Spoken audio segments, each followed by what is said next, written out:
The best healthcare is there in ways big and small. There when we most and least expect it. We may not see it, but we feel it. It lets us know we're not in this alone. Everyone deserves a healthcare partner who never quits. One who's there for what matters. United Healthcare. There for what matters. Want your boss to put some real action behind the rhetoric when they talk about making your workplace more inclusive? Find out how to hold their feet to the fire and demand diversity on the Diversity Dude podcast. Hello there, and welcome to the Diversity Dude podcast. I'm your host, Lambert Fisher, marriage and family therapist, award-winning author, and national speaker on the topic of multicultural awareness and diversity. And for those of you who are interested in even more positive and encouraging tips and strategies beyond what I share in podcasts like this, then feel free to check out my award-winning book, Diversity in Clinical Practice. Nationally recognized for the unique way in which it addresses the often difficult topic of multicultural awareness and diversity. Designed for more than just therapists, if you're a helping professional in any way, diversity in clinical practice can help you meet the greatest variety of cultural needs possible for those whom you serve, and it's available in paper and audiobook versions for your convenience. And whether it be through my one-on-one relationship building efforts as a therapist or my informing and empowering efforts as an author or speaker, know that my personal mission is to do my part to improve the world one strengthened relationship at a time. So, today I want to share with you a few encouraging words about celebrating Native American History Month. So if you're not already aware, November is Native American History Month, serving as a reminder for some and an invitation to us all to not only celebrate the rich cultural history and contributions of Native Americans, but also to acknowledge many of the ongoing and many of the unique ways and challenges Native Americans have continually experienced.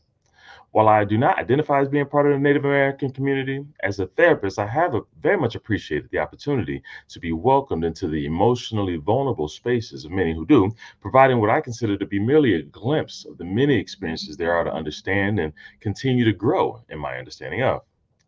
Not out of some should or should have already done mindset, but because the more I learn and understand, the less unintentional harm and offenses I can do, and the more relationships I can develop and strengthen, both personally and professionally.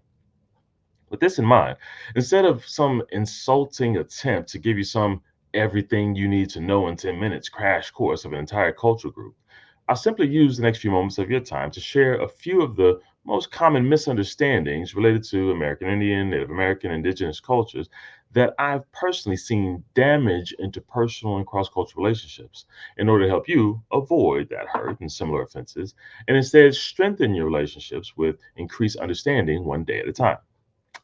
Consideration number one, it's not just about a holiday. Whether it's the celebration of Columbus Day in October or even the more grand holiday of Thanksgiving in November, many people have difficulty understanding why many of Native American heritage or not only don't have the same carefree appreciation of the days off of work and school, but who refrain from celebratory decorations, holiday movies, or work or community events altogether. To put it simply, while many have the carefree privilege of seeing it as just another event to celebrate, many others find it difficult to look past the historical cost and loss that made those celebrations possible. For while this country can definitely take pride in many of the ways in which it is unique and the accomplishments that have come throughout its history, none of those accomplishments erase the atrocities that were experienced at its origin and the impact it had not only then, but on generations to come. And this is no political statement. As a family therapist, I'm intricately familiar with individuals being torn with being proud of their family while also not wanting to own and identify with everything their family has done in recent or distant past. In the end, the healthiest decision is to acknowledge and not try to deny the existence of tainted historical experiences within their family, while also being the best person they can be individually today, maintaining the best parts of their family while showing growth in action and distinguishing themselves from the causes of hurtful past experiences. Similarly, one need not be deemed unpatriotic to acknowledge that the history of this country is far from perfect. So, no matter how you feel about these and other related, somewhat tainted holidays, you may benefit from, at the very least, making intentional efforts to acknowledge that tainted history, and instead be a safe person for those around you to express their discomfort at tainted holidays, and potentially even modifying how things are said or done around you in consideration of the impact you may be unintentionally having on others. Consideration number two: it's not just history. To acknowledge attained history is a good first step, but a good second step is to acknowledge that it's not just about what happened way back then. History is not only about what happened some time ago, but also about how certain events became launching pads for what has happened since. Not only that, but since our cultural history has the potential to be one of the most significant aspects of our present cultural identity, to dismiss the experiences of one's ancestors can be experienced as dismissing the value they hold for their descendants living today. There are many who have had negative experiences that can be learned new to experience today. There have been losses in language, resources, cultural histories, and more. There are thus intentional efforts being made to preserve traditions, resources, as much as reasonably possible out of a sincere and legitimate desire to preserve one's sense of self. This alone has the potential to be the motivator someone needs to reduce the likelihood of unintentionally minimizing someone else's present experiences by minimizing their history. And consideration number three: everyone deserves to be seen, valued, and appreciated. Yes, there are traumatic historical events and long lasting implications of those events that still impact people today, from under resourced or supported life on reservations, and generational patterns of substance abuse and suicidality, and many more that need to be acknowledged before they can be sufficiently and long lastingly changed. And while these struggles are not exclusive to the Native American community, the historical contributing factors that these patterns are indeed impacted by are unique to that culture and their history, and thus their present. All that being said, no one is the sum total of their biggest personal or communal cultural struggle. Thus, efforts to increase our understanding and appreciation of those of Native American heritage would do best to not be limited to learning only history, and at that, only traumatic historical events. Many of them make the most of the opportunity to both learn about past historical experiences, even if you don't share their history, and make the most of opportunities to learn about the recent and present accomplishments, cultural uniquenesses, unique ways of living today. If you find yourself in a service industry or just see needs in your community that have the ability to be met by you, make the most of the opportunity to support the efforts of those in the Native American community around you. Not as some charity case or some top down better than perspective. Instead, from a unique awareness that everyone wants to be seen, valued, and appreciated, no matter their cultural background.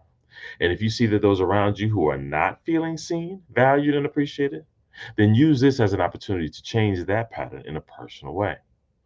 My hope for you is that you will be inspired by Native American History Month to intentionally learn about their cultural history as well as ways of living that history has contributed to in their present reality and moving forward. I look forward to the day when the accomplishments of those in the Native American community are so known and commonplace that there's less surprise when they're publicized. Not because they're so rare and thus need to be highlighted when they occur, but because they already exist, but aren't sufficiently being seen, valued, and appreciated by those outside of that community.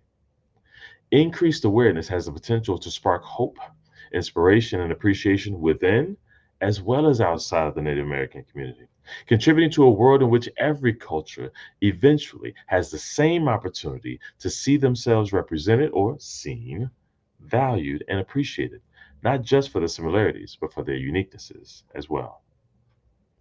And with that, I'll say thanks again for listening in to today's Diversity Do podcast. If you have any pressing diversity related questions that you'd like me to address on an upcoming podcast, or if your organization is in need of a shame-free or empowering guest speaker or training on this often sensitive topic, then feel free to reach out to me directly at www.diversitymadesimple.com. Or if you know of anyone else who can benefit from a positive and encouraging perspective on this often difficult topic of diversity, feel free to send them a link to this podcast so that they can be encouraged as well, or share with them my award-winning book, Diversity in Clinical Practice, available at Amazon.com.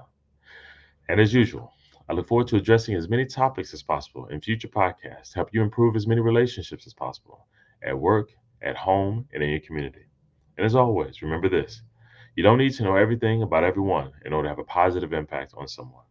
Thank you all for tuning in, and have a great day. Tune in each week and find out how to demand and implement diversity at your job. To hear more, check out previous Diversity Dude shows on ShalettaMakesMeLaugh.com. Have you heard the news about the new COVID-19 vaccine? The FDA has just approved the updated vaccine, and it's now available to keep you and your family safe. So get ready to roll up your sleeve. These vaccines are an effective tool to fight COVID-19. They target the variants that we know are circulating in our communities right now. So make a plan for you and your family.